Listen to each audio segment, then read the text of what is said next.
All right. Hello, everyone. Welcome back to the Melanin Margin, the weekly chat show where conversations about race are never off the table. We're your hosts, Quaviondre Williams. And Daquon Wilson. So let's get into this week's conversation. What's hot on the table this week? So, Quaviondre, we gotta talk about the Jussie Smollett trial.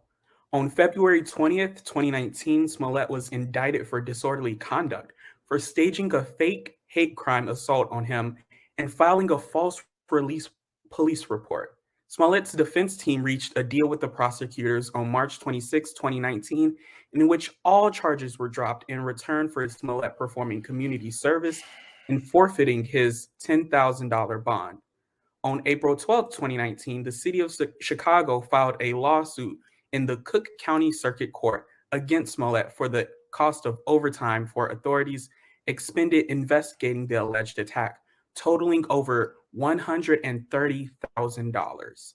Smollett found a countersuit arguing that he should not be made to reimburse the city for the cost of the investigation. After further investigation by a special prosecutor was completed, Smollett was indicted again by the Cook County grand jury on 6 counts pertaining to making 4 false police reports.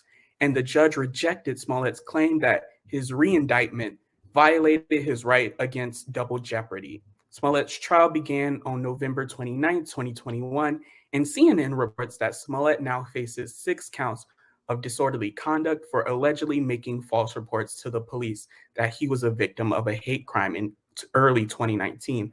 So this begs the question, why is this case of an alleged false police report the one that the court cares most about? I think we all know the answer to this one. White supremacy and racism, I think, is the clear answer right there. Like, I mean, it just baffles me because we know that white people have been filing false police reports and calling the authorities for no reason at all for literally decades, and yet they get off. They get. I mean, really, they get off scot-free, slap on the wrist. And I mean, Amanda Seals, I think, puts it best when she discusses this issue. She's like, I'm just at my wits' end about us censoring issues like this and people wanting us to have to pay. Like, it's always when it's a Black person or a person of color where they're like, oh, we got to crack down on this. We have to really take this serious. And it's just kind of like, I mean, if he is being made an example of, then like, what is the end game? Like, what are they trying to say? Because if it's like, what it's feeling like to me is that if you're a person of color and you make a false police report, we'll prosecute you to the fullest extent of the law and give you the maximum prison time accountable. But if you're white, you're good. Girl, bye. Girl, bye. Right. This entire situation is just very fishy to me. It's one of those things where there are literally Black people who have been put to death, Black people who have been in jail for decades, even for their entire lives, because of a false report by a white person or especially white women.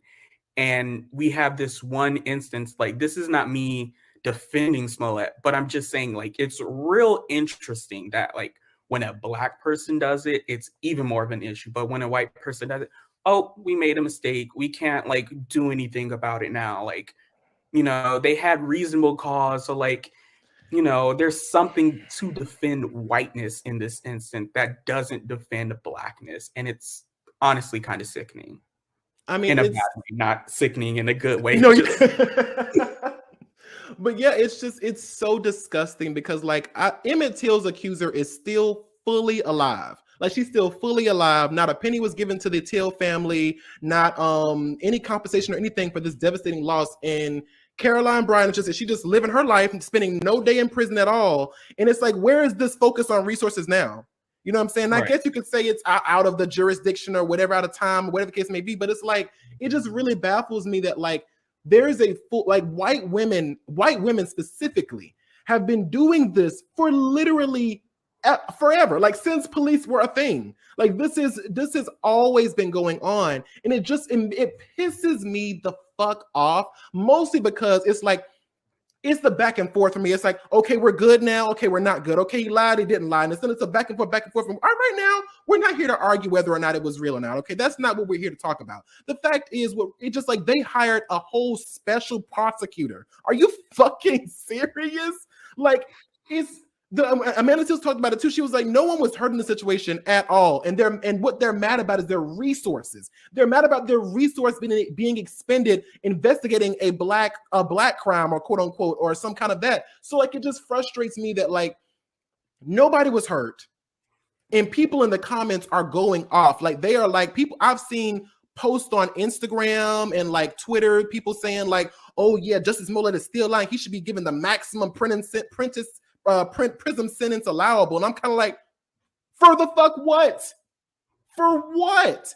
Now, I mean, and like I said, if he is lying and whatever the case may be, if that's all the case or whatever, like there are other things, there are fines that be paid, there are all kind of other things that could have been done. It's just like, but it just frustrates me that this is like the one. Like this is the one. Like when they won, and I think Amanda Seales, when she said that on that thing, it really got to me because she was like, it's always when it's us or people of color that center those situations. If let a person of color make one mistake or fuck up and they're like, oh, throw the book at them. Throw the whole book at them. Lock them up. Lock up, prison, 50 years, you lied. And it's just like, and I'm not, and once again, if it was a lie, I'm not condoning that. But what I am saying is that if you're going to do that for him, do that for every fucking person that makes a false police report. Make that for every white woman who has called the authorities for fucking nothing. Like that woman, do you remember that woman? I don't know if you remember this, Daquon, with that woman who was recording, when the girl was like, the white lady was crying out for, she's recording me. Yeah. After this woman goes up, hits her, and shows that she is the aggressor in the situation, but this white woman falls on the floor because she's like, oh, now the camera's on. I gotta use those magic white woman tears. White women tears. And then the police actually showed up. The security guard showed up. I'm like, where is that same energy? Because that's resources being expended. Right, exactly. And it's also just like, let's be honest, the resources don't matter. Period. Like the resources do not matter, because when we talk about like the Chicago Police Department, they have a $1.7 billion budget. Yeah. $1.7 billion. Damn. So whatever little overtime you had to pay some officers is a drop in the bucket in all of the money and financial resources that police departments across this country have, because we know that all across this country, police departments are overfunded compared to all other different types of resources. So like in this situation, I don't give a damn about no resources. Like, yeah, it's really frustrating, especially this re-indictment thing, because not only was he indicted before and like had to do community service and forfeiting bond and all of that stuff, but then re-indicting him again, and like they're saying, oh, it doesn't matter about double jeopardy and all that stuff. And it's like, you already got him once. Got him once, and like you made a ruling. That time was like ending his career, like got kicked off of Empire, and like nobody's going to hire him for a TV show now. So it's like, not at all. Y'all already career done. Something. What's the point of doing it again? And that's what I'm saying. Like, he's already quote unquote canceled in the eyes of the social world. Like in the eyes of the world, he is nobody's trying to stream his music. As far as I know, nobody's trying to stream his music. No one's trying to hire him for nothing else. Like, he's basically blacklisted in Hollywood right now because of this whole thing. And it's like, what the fuck else do y'all want from this man?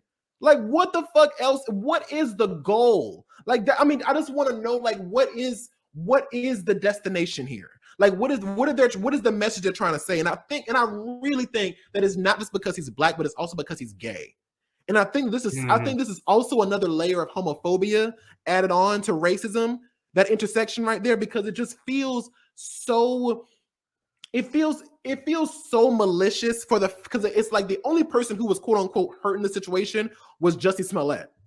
Like, let's be real. Right. Like, if he did file a false police report, he made, if let's allegedly or hypothetically speaking, if he did file this false police report, right? And let's say all this happened exactly how they said it did, and he hires someone to beat him up. So the only person that was hurt here was him. And don't get me wrong, I'm not saying that people don't deserve to be upset, but I do think it's like I want it to be fair. If you're gonna be upset at this one person for making for bringing something up, I want you to do the same thing elsewhere. And it's just not giving that same energy. Exactly. And it's like, where is the justice in this? Like, what do you get out of this? Sure, you know, like people are talking about making him reimbursing the police department, but I also think that he could also face like jail time. And it's like, what is him spending time in jail going to do for your police department? Like, exactly. It doesn't make any sense. It's literally just to punish a Black gay person in this country.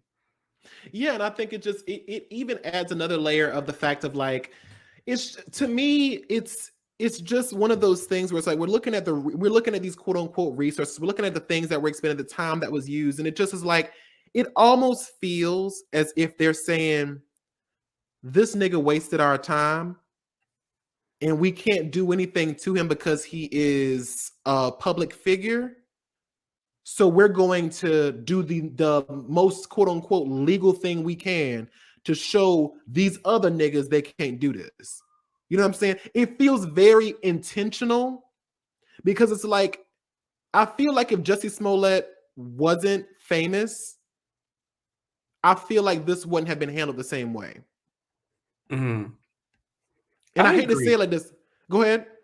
I agree. And I also think that even just thinking about timing, like the trial being, you know, brought up again in 2021, I really think that this is a response to everything that has been happening during the pandemic in terms of police brutality and everything like that.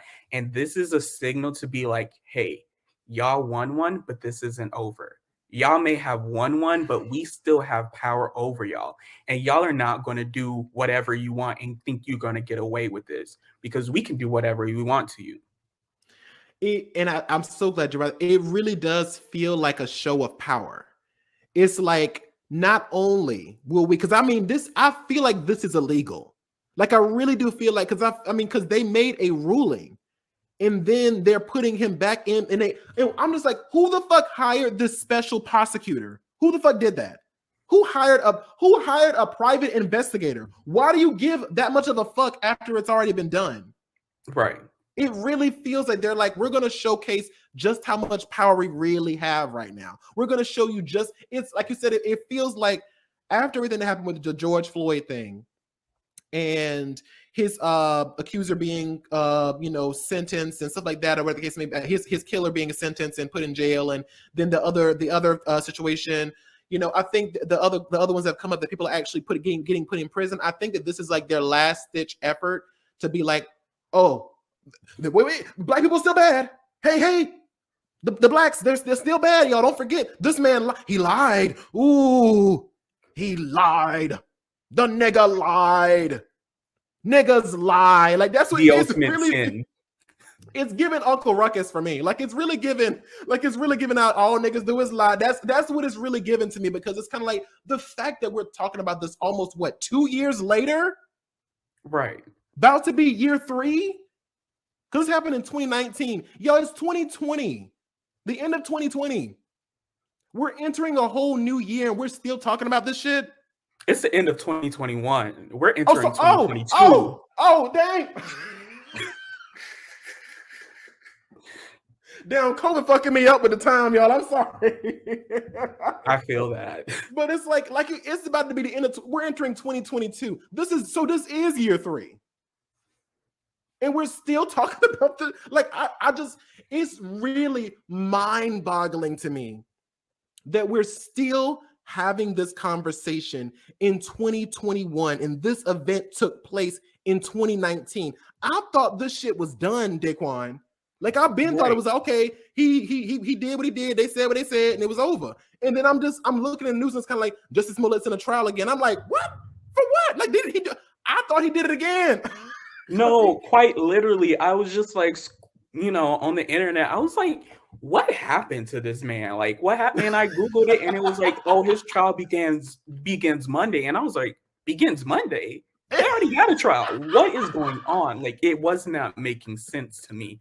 And like, it is ridiculous that this has to still be a conversation so much time later, when in reality, there are so many bigger issues that the police can be investigating. Like, if you are expending this much resources for a special prosecutor for a trial, like, trials aren't free. People still need to get paid. So it's one of these things, like, if that was such a big issue for a police report in that little investigation, like, what are you doing now? You are expending more resources just to like create some another situation to make you feel powerful, to stroke your little ego. Like, ridiculous. And on top of it all, it almost feels like also just kind of a big display of money. Also, just being like, yeah, we have the money to afford another trial. We have enough money to get the judge to say no, and it is like it doesn't violate double jeopardy. I'm just trying to figure. I don't know what the fuck. I don't know how the legal system works, and correct me if I'm wrong in the comments, y'all. But I'm like, I thought that once the judge made a ruling and the stuff was taken care of, that was the it. Like, if you can't reaccuse someone, and they're like, we brought new evidence forward. We like, and I'm like, new what? New evidence a year, 2 years later? Are we're still talking about, like, it just, and like I said, it feels like a combination of racism, homophobia, just so many things of like, just, it feels like they are, it really feels like they're just so angry. They're so angry because I think they just was like, it's just I think it's almost like they're just so disgusted that they're like, oh, I can't believe a nigga wasted our time. Like, I can't believe we had to do all of this for that. I just can't believe gay that. Nigga. A gay nigga at that. Like, they're like, that just as a whole, I just can't believe that he lied. I just can't. And like I said before, it's just, I just want to know where's all this energy for the Karens that do the exact same thing? Where's the same energy for these people who do these, what was that fucking, college shit where they was buying and doing like literally black illegal shit and like other stuff like that, and they just paying bonds and shit. Right. Community service and end it. Oh, I get it. Because they're white. So, and this also clarifies another thing for us. It doesn't matter if you black and you have money. Let's just clarify that right now. Because people love to say, oh, well, there are black rich people, and this and forth. It's kind of like, yeah, but black rich people are still oppressed. Because even with Jussie Smollett being in this higher position, where I guarantee you, if he was a white cis straight man, if he was a white cis straight woman, and he had the level of clout and fame and money that Jussie Smollett had, this shit would have been over in a month. Right. If that. It could have been over in a week. If they even had a trial. Daquon. Right. It might have been like Johnny. That was wrong. You shouldn't have done that, Johnny. Like, I feel it so deep in my bones. Like, it's like when I look at these other things, like white people rarely ever have to deal with prison time, and the fact that they were able to create new counts of this, new counts of that, and say, oh yes, we're gonna take you down. We are gonna show you the fuck out. We're going to prosecute you to the highest extent of the law. And it's kind of like, but why does it have to start with us? If y'all actually, and this is the thing, I don't fuck with the police, period. But if you were going to give this much of a fuck, and if that was going to be the case, you were actually going to start cracking down on that shit, then it should have started elsewhere. It should have started on the lower systems first. And it should have started with the white women that make those reports. And the crazy part is white women, and sometimes have made false police reports multiple times, not just once, not just twice, multiple times. And yet we're still acting as if he just fucked up. The way that this shit's going on, it's like somebody died. That's what the fuck it feels like. It's like somebody just got murdered or something like that. The way they keep going on like this is kind of like, damn, y'all, what the shit? Really? No, quite literally. Like, you would think, he filed a report and the alleged attackers got put in jail, or they got, something happened to the attackers, and so it's retribution. And it's like, what is this doing? It just does not provide justice for nobody, because like you said before, the only person who got hurt is Smollett himself. Exactly. Exactly. Now, Drake withdraws his Grammy nominations. Now, this comes as a shock to the music community. Now, an article written on Variety by Jim Aswad reports that Drake has had a long and at times contentious relationship with the Grammys. Now, a year ago, he called for them to be replaced after they failed to recognize his peer and fellow Canadian artist, The Weeknd, in any of its 2021 categories, despite him having one of the top albums and singles of 2020. Now, Drake said in an Instagram story that I think that we should stop allowing ourselves to be shocked every year by the disconnect between impactful music and these awards and just accept that what was once the highest form of recognition may no longer matter to the artists that exist now and the ones that come after. He wrote in this Instagram story. Now, it's like a relative you keep expecting to fix up, but they just won't change their ways. Now, CNN Entertainment reports that Drake said in his Grammy acceptance speech in 2019 that this is a business where sometimes it's up to a bunch of people who might not understand what a mixed race kid from Canada has to say, or a fly Spanish girl from New York, or anybody else, or a brother from Houston right there, my brother Travis Scott. But my point is, if you've already won, if you have people singing your songs around word for word, if you're a hero in your hometown, look, if there's people who have regular jobs who are coming out in the rain and in the snow, spending their hard-earned money to buy tickets to come to your shows, you don't need this Grammy. I promise you already won. And then he was promptly cut off by the Grammys. Now, I just want to ask you, Daquon, do you agree with Drake's criticism of the Grammys? Should we do away with award shows as a whole, or should we create something entirely different? I'm gonna be honest. The sentiment itself, I do agree with. Yeah, but coming from Drake, I'm like, nah, dog, nah, not from Drake. Because here's the thing. Here is the thing. In this situation, it just smells like a PR stunt. Like you said before, he said this multiple times, at the award show and on Instagram stories, before, some of these quotes are from 2019 or whatever, and he had problems with all of this different things beforehand. If it was such a problem that you were like, we shouldn't be doing these award shows, people aren't getting their just dues or whatever like that, why submit your stuff for submission? Why submit your stuff for a possible nomination in the first place? Because it's not like the Grammys are then coming to reach out to him being like, hey, we're nominating for you this. Somebody from your team has to make a submission. And so if he felt so strongly about this, why wouldn't he just be like, you know what? I'm not submitting to the Grammys this year. I feel like X, Y, and Z, especially if he's withdrawing because he feel like he didn't put out the best work or the best person isn't going to get the award. It just smells like PR for me. That's what I'm going to say. Yeah. See, I agree. Like you said, I agree with the sentiment there. I think that there is definitely something to be said, but it's like you said before, coming from Drake, it's just a little bit like you said, especially with, if it was, I think that had he said what he said first back then, and then we never saw him submit another album or a song or single to the thing, the fact that he even went to another award show again a second time, it's kind of like, okay, well, if you really felt it, I don't know his team. I don't know just how much control he has over it, so I don't want to speak on that because I don't know if he has full control over whether or not his songs can get submitted or not, or his albums can be submitted or not. Maybe it might be a business manager or something like that. I don't know. I do think that there is a problem with the Grammys. I do think that there's a problem with a lot of things. We talked about this before, where it's like these, a lot of people in the circles that are the ones making the decisions about what album become album of the year or win the Grammy nomination or Grammy award are usually white, cis, straight men and women. Right.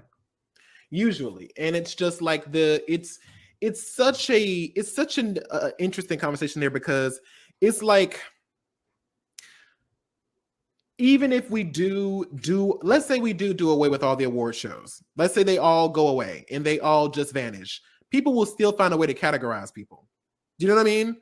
Right. Like, it's like people will still find a way to say this person is better than that person. And I think that it's just kind of a really weird space to be in, because it's like, on the one hand, it's like, I like you said, it's just like, oh yeah, it's also something to be said about someone who is already there. Do you know what I mean? Because I was going to get there. I'm thinking like, it's not like, especially coming from Drake, like he has such a platform that's just like, sure, he doesn't need anything. There are so many smaller, up and coming artists. Just having that Grammy nominated artist, that's a boost. That is a huge boost, because then you're having people be like, oh, they're nominated for this award. I ain't heard of them before. Let me like check out some of their music, see what it's all about.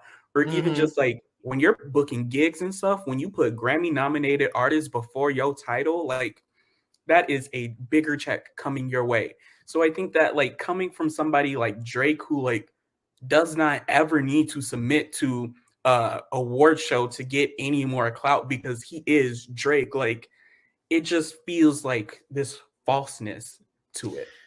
Yeah, because that's what I was saying. Like, it's just like coming from somebody who has already arrived is really easy to say that. It's really easy to say after you've already won. For him, he's had 47 nominations, Grammy nominations, and he's had 4 Grammy wins. And so it's like, girl, you've already won a Grammy. Like, you've already felt like, like when you're in this industry, there are certain goals that you want to meet, right? And I think that, had Drake been from the beginning going like, y'all, fuck the Grammys, even as an up and coming artist, it probably would have held a little bit more weight, I think. But because he is already like, or even then, him being already there and deciding like, I'm gonna withdraw my nominations before I even get a Grammy. Do you see what I'm saying? Because like, no matter what he says, he will always be a Grammy Award winner. Drake, no matter what. No matter what he said, he could say, fuck this motherfucking bullshit. And it's like, it's real. Like, it's kind of like when you go to work, like, fuck this job, but you still cash that check. You know what I mean? Like, it's just like, it's like, once again, I see the sentiment. Like, fuck this job. Yeah. And I understand what you're trying to say, but it's just like, it just feels like I didn't actually look at it from that perspective. When I first was bringing this topic to the table, I was thinking that like, well, maybe actually I kind of feel like this is something a little bit like more, okay, I see what he's trying to do here. And then when you said publicity, son, I was like, I didn't even look at it from that angle, which is why you're the baddest bitch in the game and why we co-host right here. Right. But also, like, timing wise, like, we got to talk about Astroworld. He was at Astroworld. Him and Travis Scott are good buddies. So, like, there's just too many coincidences around this to make me be like, yes, Drake, I'm behind you. Like, no. Yeah, and I think that it's like it just even looking at it from that perspective, like it does. And now that you say that, and it's like I even see the article just now when I looked it up, it was like, Drake's dramatic takeaway is he could start a movement. I'm like, bitch, what? I'm sorry, wait a minute, what? And it's just like you said, I think it's easy to say fuck the Oscars, fuck the Tonys after you've already won one. It's easy to say, I don't give a fuck about none of this shit, whatever case it may be. But if you already have that accolade behind you, like I said, no matter what, even if you say fuck the Oscars, if it's always gonna say Academy Award winner, blah blah blah. Right. And I think that it's also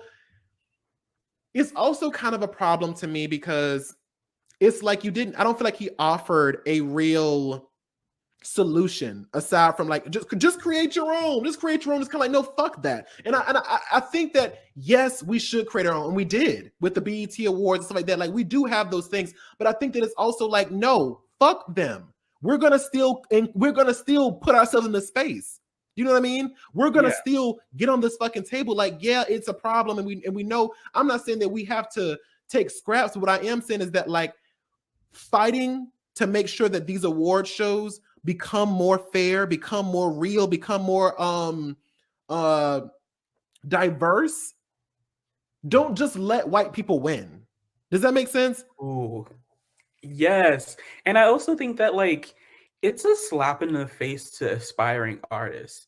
Like, there are so many people who are sitting at, in their house grinding day and night with like that dream of just like having a nomination, being able to sit in the same room where the Grammys are happening among other artists. To perform, let alone win a Grammy. Yeah. And you're just saying like, hey, you know, this Grammy award that your entire dream is focused on is not that important. Like, no, you already won 4. You've been nominated for so many. You cannot, you know, basically shit on a younger aspiring artist who like literally has that dream of like, you know, their parents seeing them win a Grammy or their grandparents or their community seeing them win in such a big way. And sure, we can like create our own stuff. We have like the BET awards and stuff like that. The NAACP awards, like that, all of that, but they're still not at the same level of like recognition that a Grammy is. And yes, that is a problem. We should fight for our own Black awards to be able to have that same level of prominence, but we should also be able to fight for things like the Grammys and the Oscars, not to, you know, cast people who, or like have people in that power who aren't in tune with the industry that they're judging, who aren't in tune with the people who are working in that industry, and frankly are racist, sexist, homophobic, every ism in the book. It's definitely, it's like I said, I don't think it's like I said, I'm all about the creating your own thing. I'm all about that, but I'm not going to let people get away with not including diversity.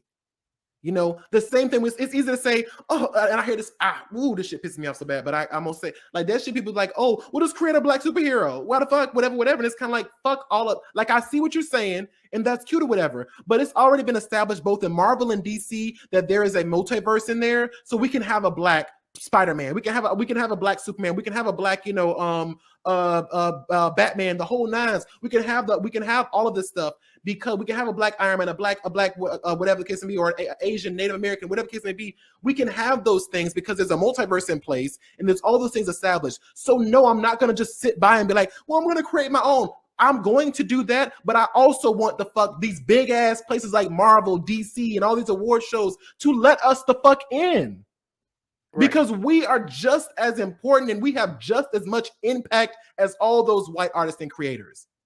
And so it's like, I think that while I like I said, I do understand the sentiment, but I'm tired of us. I'm tired of people saying like, just make your own. The reality is the mainstream awards right now are the EGOT. It's the Emmy, it's the Tony, it's the Grammy, it's the Oscar. Those are the main awards. Those are the most mainstream awards. Those awards bring up dollar signs. Those awards take artists from being somebody who only gets paid $100,000 an episode to $200,000 to $300,000 to $400,000 an episode kind of shit. That's money. And it's like, it's really easy to say, well, just make your own award show, make your own. This is kind of like, no, bitch. We want that space. Let us in. And like I oftentimes see the argument too of like, well, I don't want to sit at the table. I don't want to sit. I'll make my own table. It's kind of like, yes, again, do that. But we're still going to fight for our seat at that other table too. Because they might not think we deserve to be there, but we're going to fucking get there. Right. Because in a situation like this, yes, you can create your own table and have all the seats that you want because you created them. But then you're allowing them to basically have this hold on you. Like, exactly. You created your own space. This is why do we need to like deal with your needs? Why do we need to accommodate your needs when y'all already got something? Y'all have this space. Like, and then also we gotta be real. Whenever a Black space is created, white people are like, oh, well, like, you can't be exclusionary, you can't, and then they come in the space and then they colonize it and then you don't have it. Like, we talk about, you know, a lot of Black owned businesses who, you know, once they get to a high level, they become like underneath a white parent company. And then it's like that space just got colonized. Exactly. And that's what I say. Like, I think it's one of those things where it's like, you know, the reality is, it's almost the equivalent of saying like segregation. It feels segregated. It feels like a little bit of I'm not saying it's the exact same, let me make clear. But I'm just saying that like it feels kind of almost similar in a sense that it's like, well, create a Black space, create a Latino space, then create an Asian space, but leave our spaces alone. Like, we're gonna keep ours, and we're gonna keep the money that ours brings, but we're gonna let you have yours, but we have ours. And it's like, I think that critiquing the Oscars, critiquing the Grammys, and making us say Oscars so white and stuff like that, and making people realize we're not gonna take y'all ignoring us anymore. We deserve to be in those spaces, and we will be in those spaces. That is something else too. That's a whole nother level there. And I think that it's also like, this feels like trying to be complacent in white fragility. Mm. You know what I mean? Speak on it. Like, that's what it feels like. It's like, because white people, they don't, they don't understand. So let's make our own. They don't get it. Let them have theirs. We'll make our own. No, fuck that. Be uncomfortable. Be uncomfortable that a Black person won. Be uncomfortable that a Latinx person won. A Latino person won. Be uncomfortable that an Asian person, Native American person, people of color are occupying your spaces. Because we don't give a fuck. Because you've occupied all the spaces forever. Right. And we also have to recognize that, like, there's already a power dynamic in the music industry. The people who are making the calls for these Grammys, for these Oscars, Tonys, Emmys, all of that, they are big names. They may not be like the biggest name that you will recognize because they've been all of that over, but they are big names in the industry. They have power and influence in that industry. So yeah, you can create your own and like have all of these other people, but when somebody who already has power sees your name coming up for a nomination, who listens to your music and be like, we're going to nominate this person, or we're going to award that person. That is somebody with so much power and so much influence, who knows you, who will fight for you, and who likes you. And so I think that even in creating our own things, you are alienating our artists for the people who have the most power in the industry. Yes, we should be taking some of that power. Of course, I'm all for that. But at this moment, they have that power, and we can't take the power away from them if they don't know who we are. Exactly. And I want, it even brings up another question, because even taken away from the actual racist implications of these award shows, there's also almost a bribery kind of aspect to it. Because I don't know if you heard about this, but there was a big controversy early, I think it was in 2019, 2020, I don't remember, but it was between Emily in Paris. It was 2020, 2020 Emily in Paris nominations. And she got, like, this show was not very well received at all. It was, people could not fucking stand that show. People were really going in on it, but it got like 2 Golden Globes nominations, and it was because people were saying that over shows like Insecure and I May Destroy You or whatever, that were critically acclaimed or whatever, that was snubbed on those awards. And they were kind of like, how did Emily in Paris get nominated? How did they secure nominations? And apparently it was because they say allegedly, because we can't say for a fact, but they sent like the people who were the committee of people who decide on who gets Golden Globe nominations to like these 5-star resorts where they had like the treated like kings and queens and stuff like that. And I just want to ask you, Daquon, like, do you think that award shows are a true litmus for talent, or like is it just a big popularity contest and it's just about how many people you can kiss up to? I think it's neither. Like, if I'm being honest, like if we are talking popularity, like there are plenty of artists who are huge in popularity, who so many people across the globe know who they are and listen to their music or watch their art on the big screen, but they still don't win these awards. It's popularity within a certain crowd instead of just general popularity. And like, I agree. I don't think that it's this litmus test, because there are so many other ways to critique art. You know, art is something that is subjective. There are so many different people with so many different tastes. And when you have a committee who is so small and not representative, like, you're going to get the same people with the same taste, and the same things are going to win. And so it's not a litmus test, because you don't have enough diversity on that panel of people who are making these decisions to really get that broad view of different subjective styles and everything in the room, if that makes sense. No, I fully agree. I think that it's absolutely, it's just one of those things where it's like, It's not a litmus for talent at all, because there's plenty of people who have Grammys, Tonys, Oscars, all the people like, they are not necessarily the most recognized per se.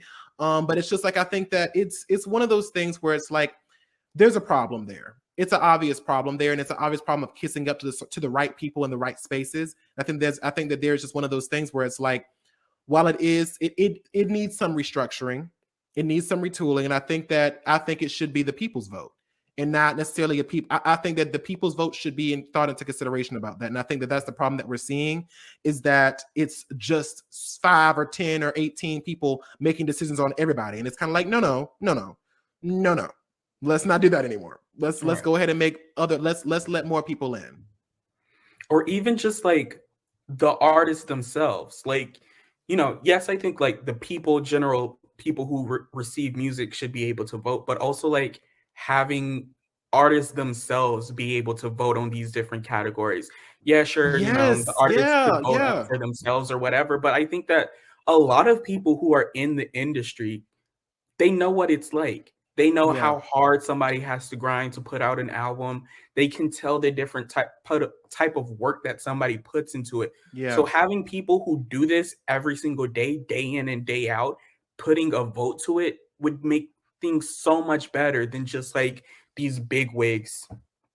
Exactly. I think that would definitely be a better option. Like, I didn't even think about that. Like, the people's vote and other artists in the industry voting on each other. I think that would be like the miscongeniality kind of thing. It's like, that would be perfect. You bet you hit that shit on the head right there. Right. We need to focus on solutions, and that's a possible one. But let's move on. So condolences are due to Nick Cannon and Alyssa Scott after they announced on December 7th, 2021, that their 5-month-old son, Zen, recently passed away from brain cancer. This devastating news came out only hours after Nick Cannon's privacy was invaded, with his nudes being leaked online by an unknown source. The conversation surrounding the death of his son was nearly overshadowed by the fans online who spent most of the early afternoon objectifying Nick Cannon's exposure and scrutinizing his body. There is no question that expose and leak culture is a problem. But at what point will people start to discuss how detrimental it can be to the person whose nudes were leaked? Most celebrities who had their nudes leaked online did not consent to these photographs being online for people to critique and discuss. So this begs the question, do you think that there is a double standard for how men are received when their nudes leak versus when women's nudes leak? 1,000, 1 million, 1 billion%. I think that there is just like, there is a massive, it's infinitely. And I think, and I really want to say, we really do feel for Nick Cannon right now. Like, that's a horrible thing to go through.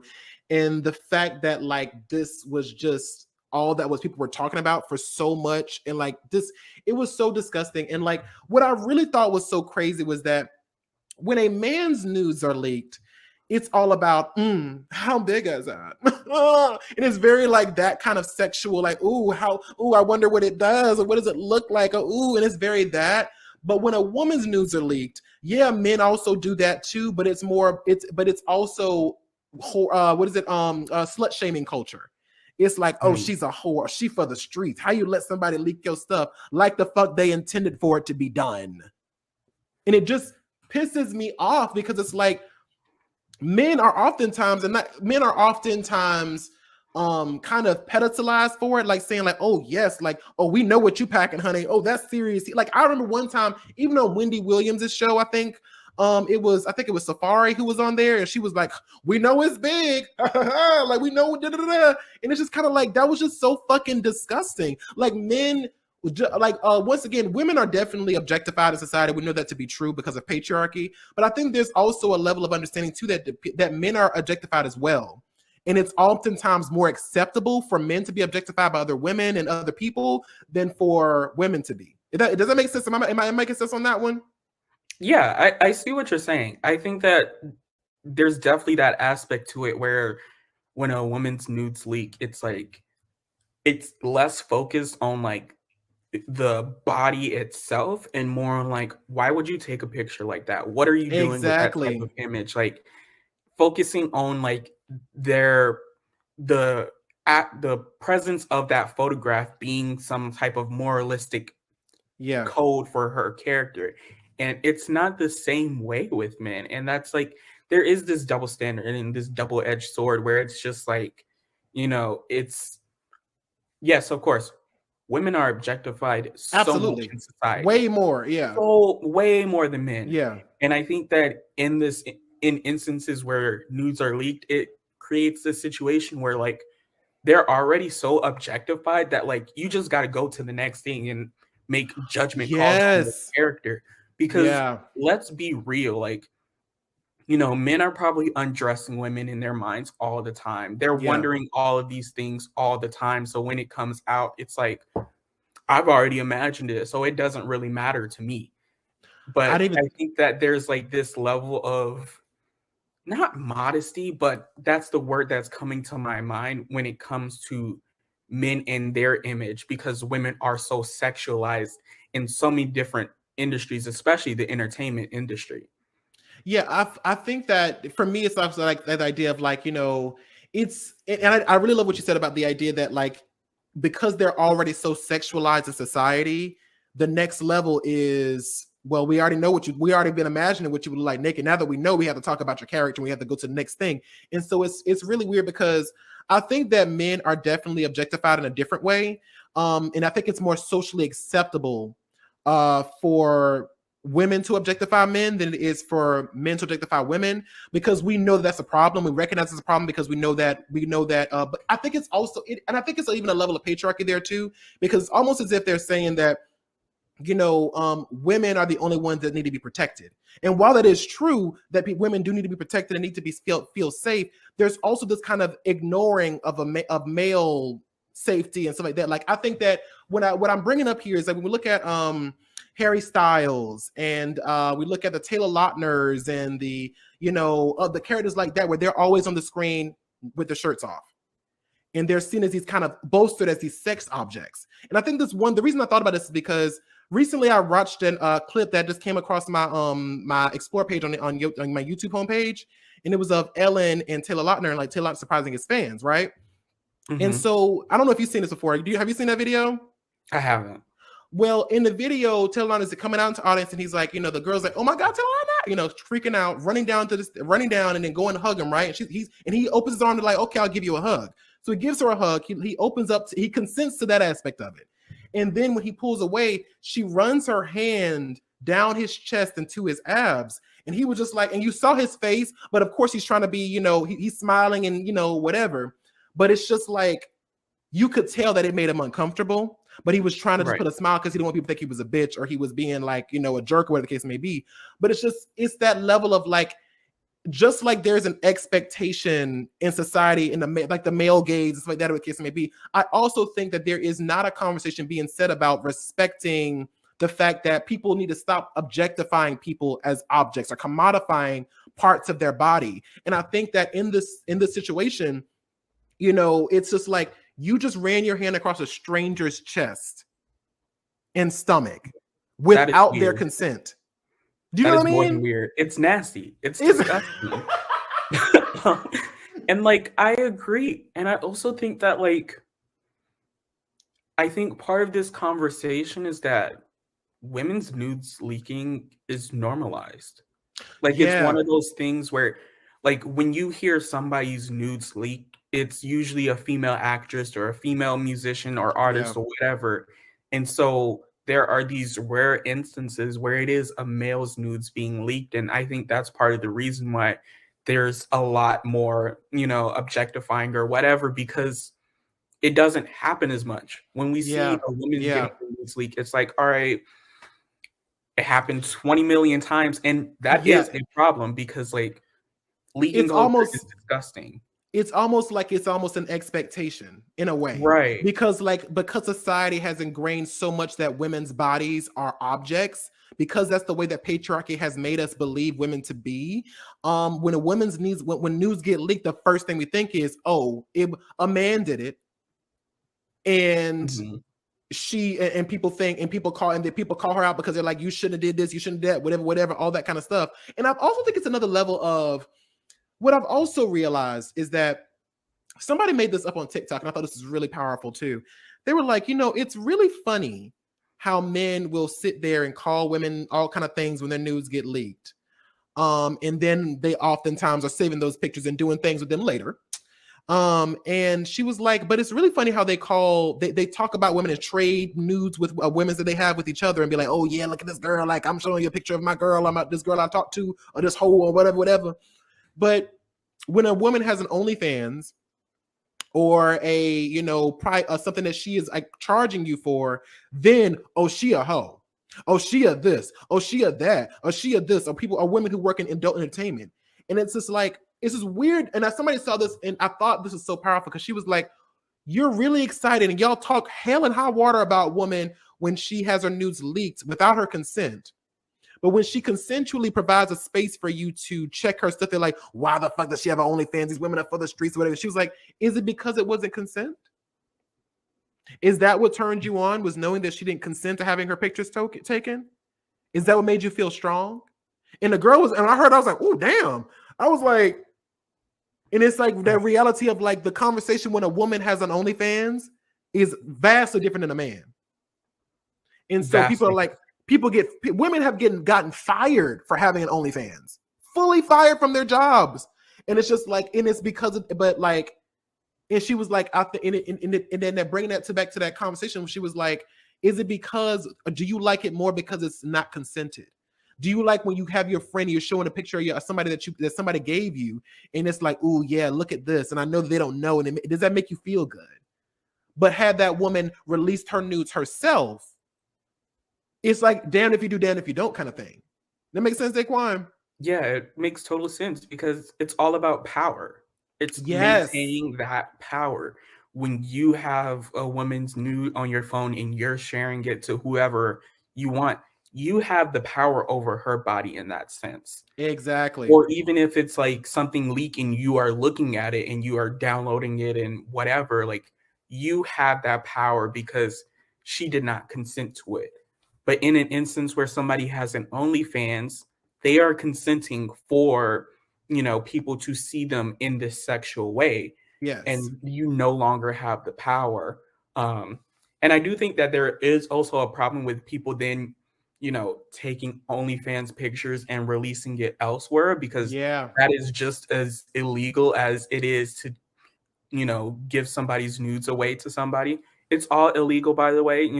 Don't do it. It's never okay. It's stealing. It's fully stealing. Yeah. Right. And it's also just like sexual harassment. You are sexually harassing a person in a way that they did not, because they did not consent to it.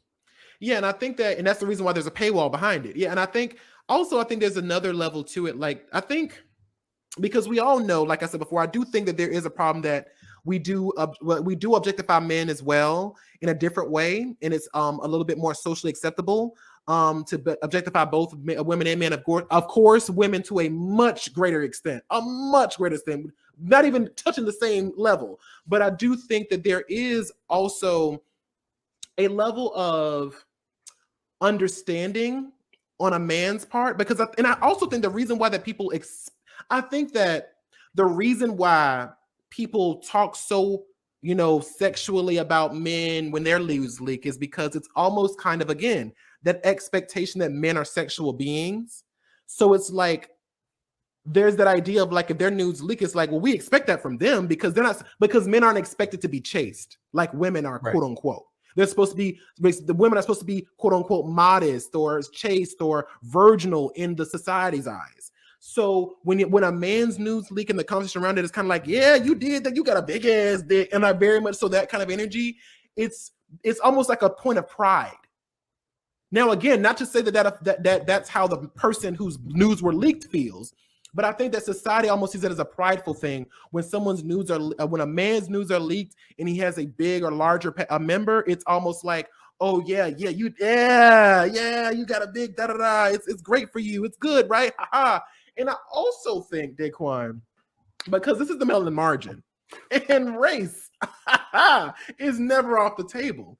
And I wanted to bring up this. Now, not too long ago, Chris Evans' nudes were leaked. And the fan response online was visceral. people were like, don't fucking look it up. Don't look it up. People were reporting accounts that the news were attached to, all kind of stuff. They were like, his mental health. And once again, not making light of that. But it's really funny how when Chris Evans' news were leaked and people were like very much so like, don't scrub in the internet. Like they were trying to help him get rid of this. Like, don't talk about it. Don't talk about it. Don't do it. His emotions, you know, whatever. They gave a lot of a fuck about how he felt about this. It was incredible. Like people were like, oh, we can't find it. They're like, stop asking, stop bringing it up. But when a Black male celebrity's nudes are leaked, everybody's talking about how sexual they are and how hot it is and whatever. You can find the picture anywhere. And I wanted to ask Daquon, do you think you ain't even gotta ask the question? You ain't even gotta ask the question. 1,000,000 infinite %. Like, absolutely. For the people, the question would probably be something along the lines of, do you think that there is a difference? And absolutely there is a difference. And that was the question. Because like we have to realize where like our society is. There was plenty of times when Black people in general are just like overly objectified in a sexual way. There were literal human zoos where people would take women and be like, look at how large their breast is. This is because they come from Africa and they have like these huge breasts and they can like flip one over their shoulder to feed a child and like creating all of these crazy stories, as well as objectifying Black men being like, look at how large their phallus is, and creating all of these stories about like mandingos and all of that different things. So our society has a huge history of just like objectifying Black people in an overly sexual way, you know. And even if we think about just like when Black people came to this country, they were valued for their sexuality in a sense. They were valued because if they were able to, you know, have sex and reproduce, that is more labor for these white plantation owners. So from the founding of this country, there has been this kind of instinctual knowledge that Black people are property and they are basically sexual cattle. And so it's not surprising even now that when we have a celebrity whose nudes leak, that when it's a white person like Chris Evans, it's all about, we shouldn't be doing this. Like, we got to care about them.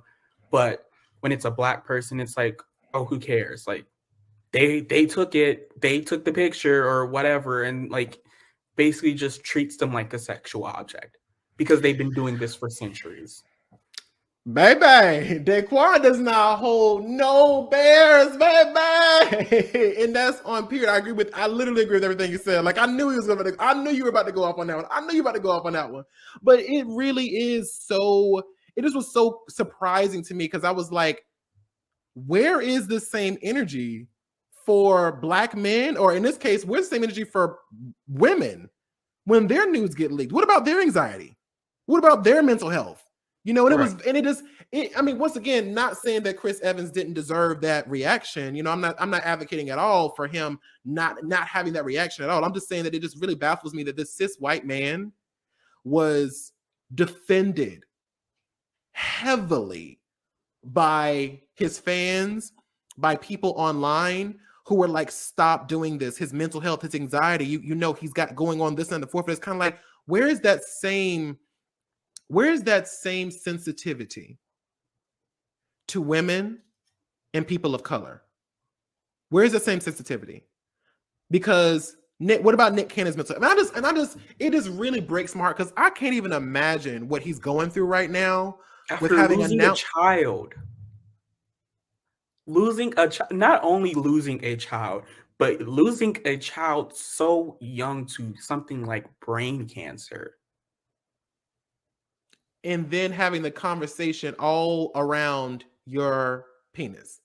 That being the only thing that people are talking about. While you're going through probably one of the hardest fucking devastating things in your life right now, people have nothing to say but, oh, look at how, oh, yeah, I bet. And then even the comments are like, oh, yeah, I know. That's why I got a lot of kids. What it case to be like, literally just like, and then to have that announcement so insensitive. How are you going to talk about, oh, that's why he's had so many kids when he literally just lost? I can't with these people. I'm literally so upset right now.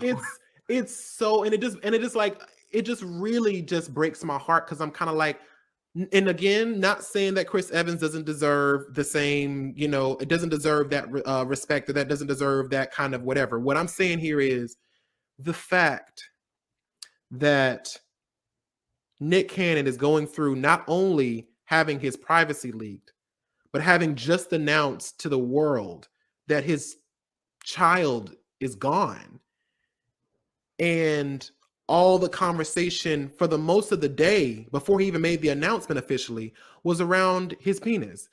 And Chris Evans, who at the time, I'm not saying he wasn't going through something else, but it's like even just the level, it was just like different levels. If I may, I'll say that, just different levels.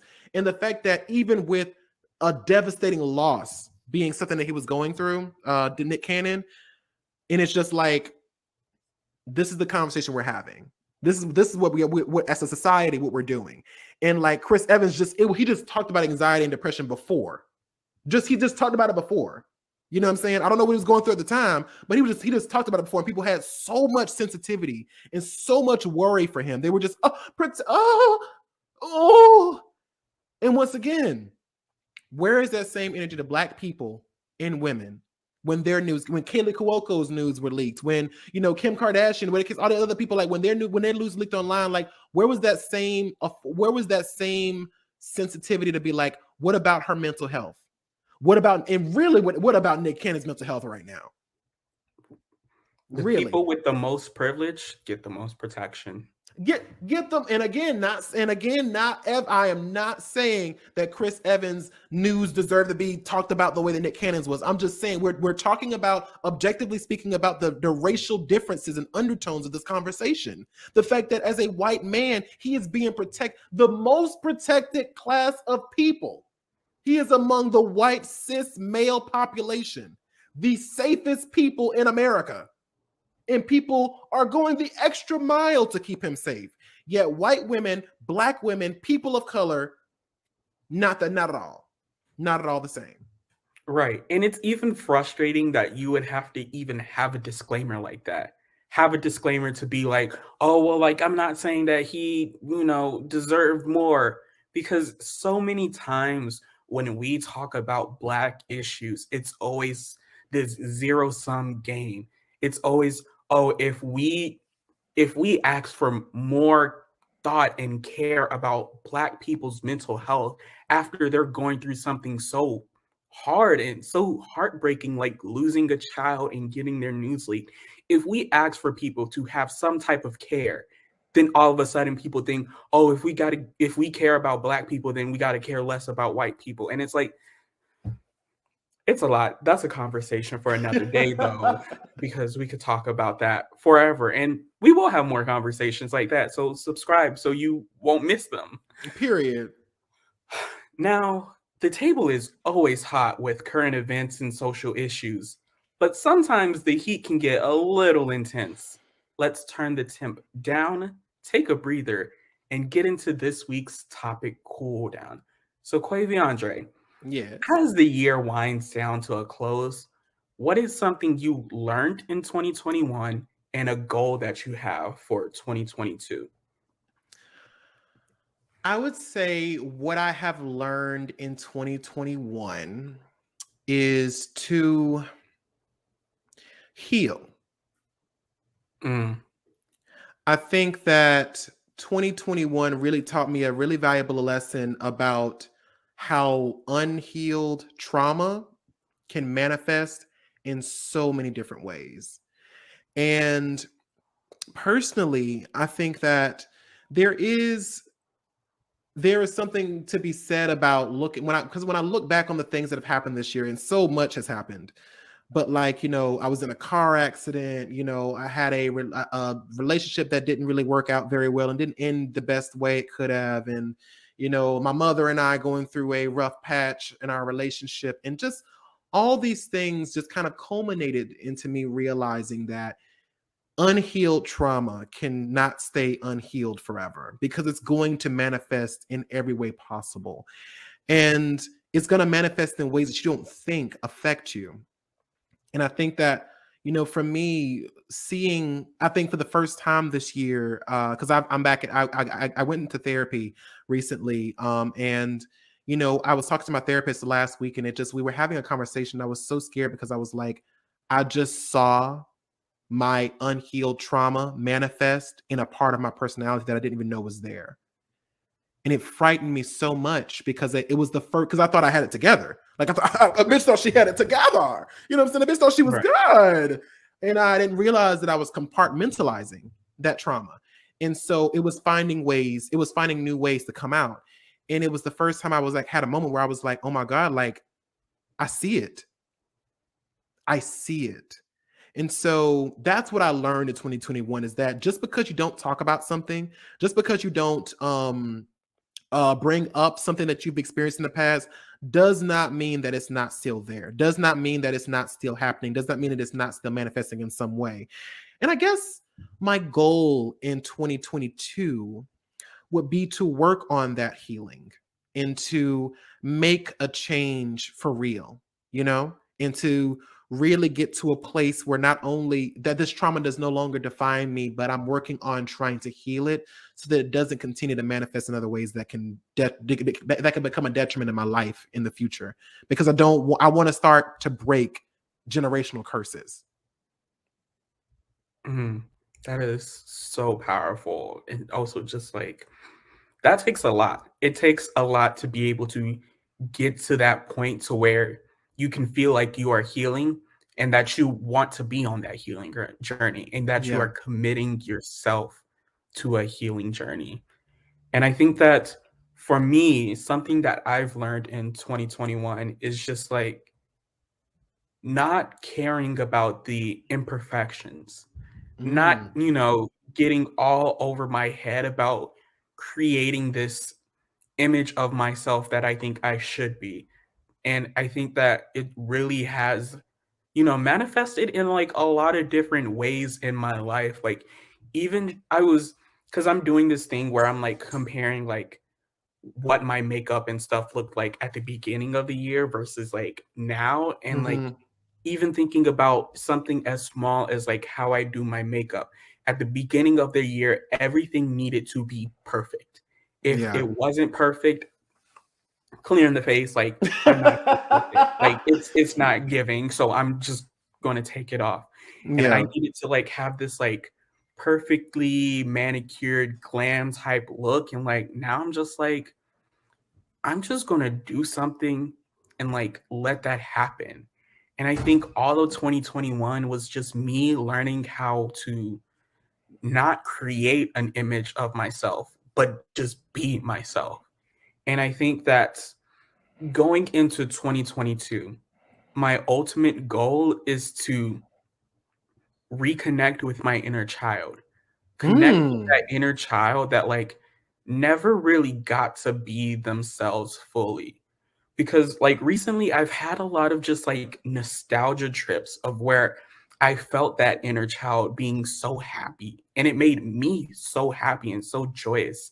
And so I think that in 2022, like I'm going to be on my own healing journey of just like connecting with that inner child, seeing what makes my inner child happy, and like being able to, you know, live that to kind of heal some of those past traumas and reconcile like the person I thought I needed to be versus the person that you are. Exactly. Yeah, it is crazy how COVID has really fucked the game up. Like it has really opened up some fucking doors on your life and your soul, and your like just, it's just so much is going on. And like in just going through a global pandemic, you know, seeing people's true colors, it really does bring out, you know, the best and the worst in people when you go through stuff like this kind of collective trauma. And it's just like, you know, looking around and just looking at your life and looking at how people interact, and You know, I think that had, now once again, I think COVID shouldn't happen at all, but I mean, you know, if there is a bright side to this whole thing, at least for me, it was, you know, just, it was almost like a, oh, I'm getting emotional. It was almost like a magnifying glass, you know, on you. And it's like you were able, when you spend so much time with yourself, you start to see more of who you are, and you start to see the not so perfect parts of your personality. You get to see yourself through, it's like this, like I said, this collective trauma had just basically taken off the rose-colored lenses. And like, you look at yourself, you're kind of like, well, I'm a good person. I do good things. I try my best to do the right thing, or whatever the case may be. And I have my insecurities, but whatever. But, you know, especially as Black people, there is this level of having to give 110% at all times. Right. And then when you add queer onto it, that's 210%. And so you're fighting against so many different things that tell you that you're not good enough, that you won't make it, that you shouldn't do that makeup that way, or that you shouldn't do, or if it's not perfect, you shouldn't do it at all, because we're ingrained in that idea that we have to work twice as hard to be half as good. And so there's that, like I said, in this whole pandemic, and like I said, especially in 2021, especially for me, it just really was like a magnifying glass on my life, and just kind of having just epiphany moments multiple times, you know, even before therapy. Just the reason why I went to therapy was because of all these epiphany moments I was having.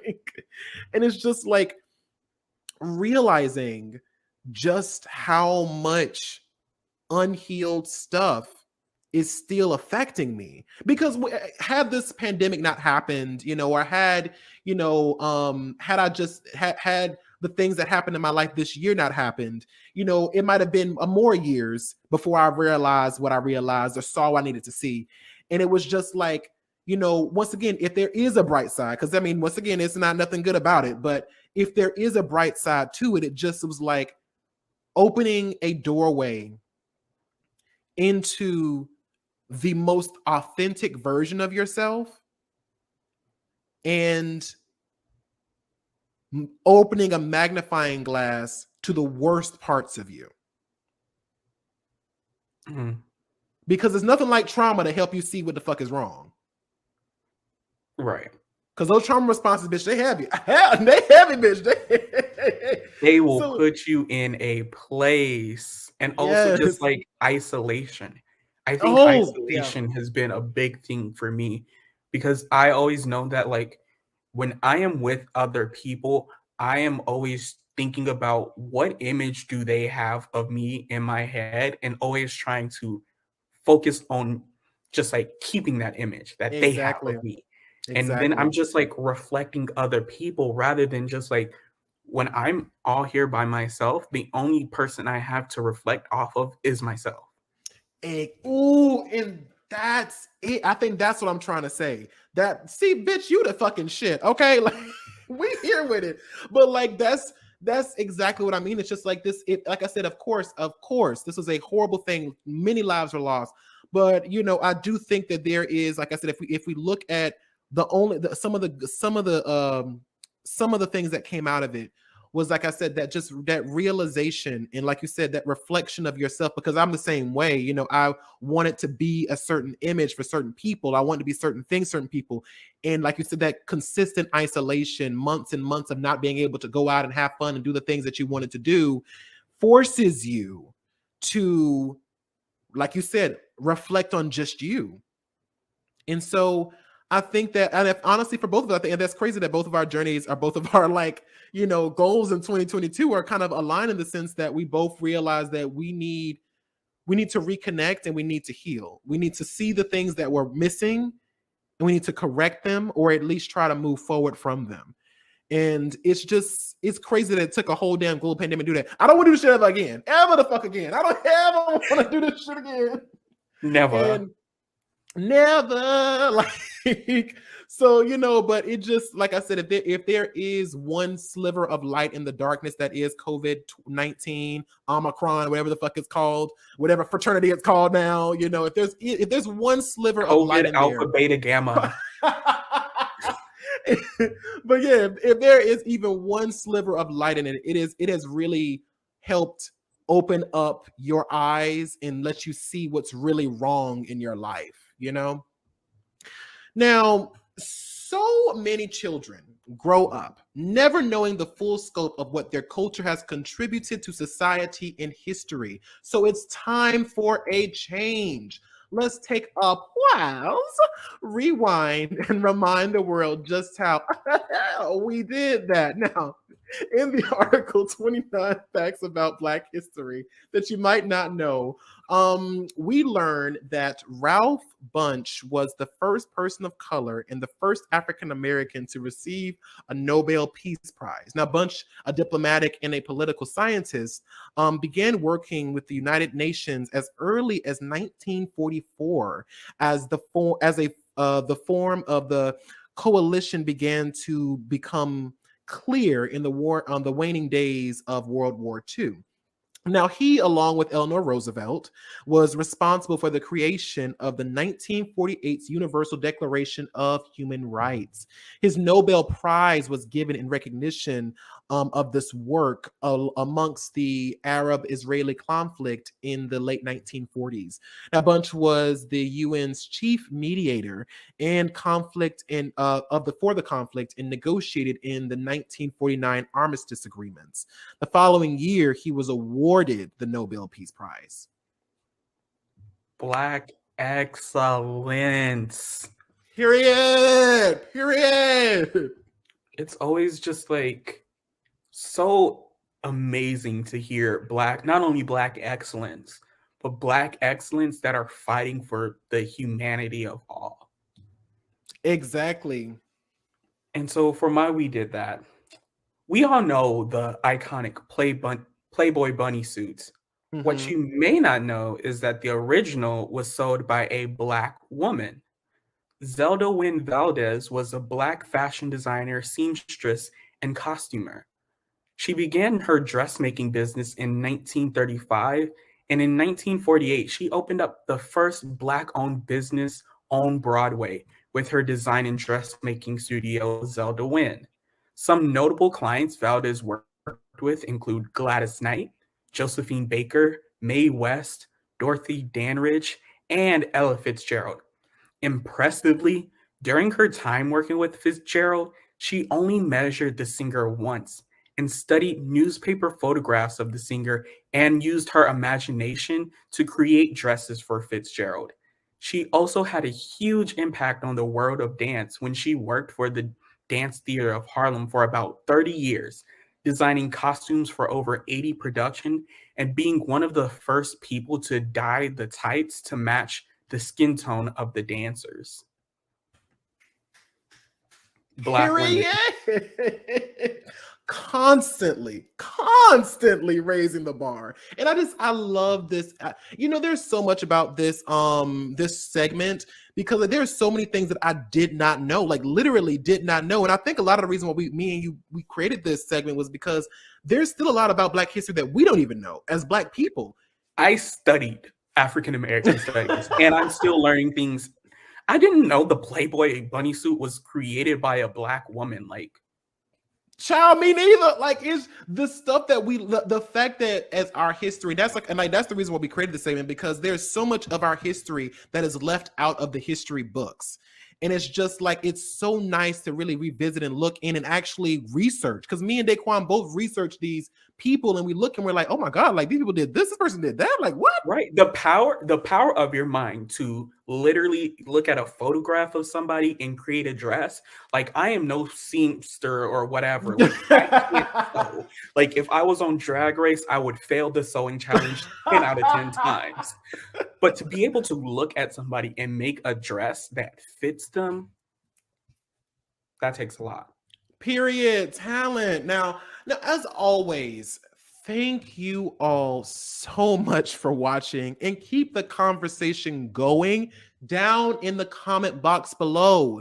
Don't forget to give this video a thumbs up. And if you are listening to us on our podcast, please rate and review on whatever platform you're using. Now, if you want to follow us on social media, our handles are at Andre Talks a Lot and at Daquon950. You can also follow our podcast on Instagram at the Melanin Margin for updates of new content. Now, we'll see you all next year on January 10th on the Melanin Margin, where conversations about race are never off the table. And we are here to bring the marginalized to the spotlight in any way we can, baby. Y'all have a good ass fucking Christmas and a happy ass fucking New Year, bitch. We'll see you next time. Happy holidays.